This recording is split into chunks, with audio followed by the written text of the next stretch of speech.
Working man bodybuilding, how much volume?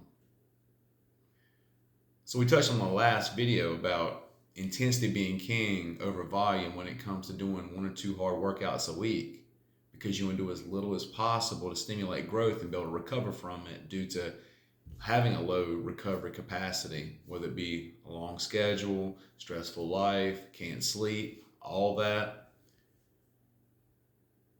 You got to do some work to get some gains. Well, that work is measured in repetitions and the amount of repetitions into a set.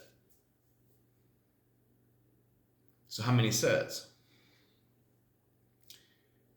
Not to be a dogmatic HIIT enthusiast of any sort, but if you can do 1 set and can lock yourself in and push without twisting and turning and all that to get the reps up, and you can just push and make the last rep look like the first rep but slower, 1 set can be enough. I'd say 2, especially on exercises that tend to not grow well or tend to be lacking in your sense, if you have the recovery capacity to do it. But I say that because it being a weak point, or you get, say you're front delt dominant like myself, I end up doing 2 sets on rear delt work just to make sure I get enough in to double so I won't get kyphotic posture and get impingements and shoulder pain that I'm kind of susceptible to. But nonetheless, my rear delts are lacking like most people's. Well, and rows just aren't enough. Pulls aren't just enough. You have to do direct rear delt work sometimes, especially if you are front delt dominant. You do a lot of work outside of that's front delt dominant, whether it be most things. I mean, even just sitting down and with your hands up like this or picking stuff up can be front delt dominant. Your lower back and your front delts are your most overly used muscles in your body for most people if they do any kind of manual labor or work in general. But here's the thing. You want to do the least amount possible to stimulate a growth effect and be able to recover from it so you can make progress. If you can do it 1 set, do it with 1 set.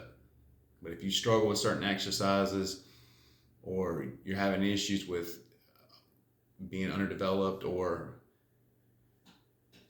being a weak point, do 2.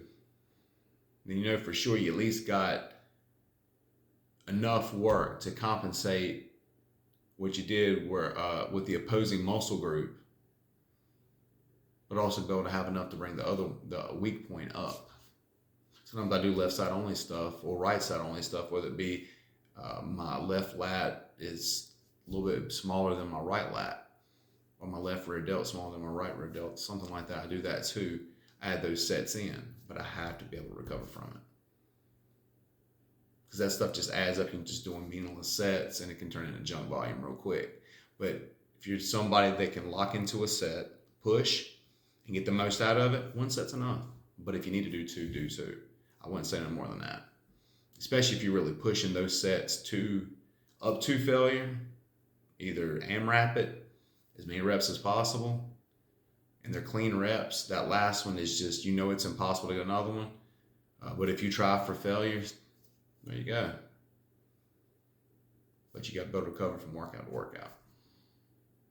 You want to do the least amount to be able to get that effect, to not only recover from it again, but to overcompensate to get the gains and be able to make progress over time. So that's my answer, 1 or 2 sets.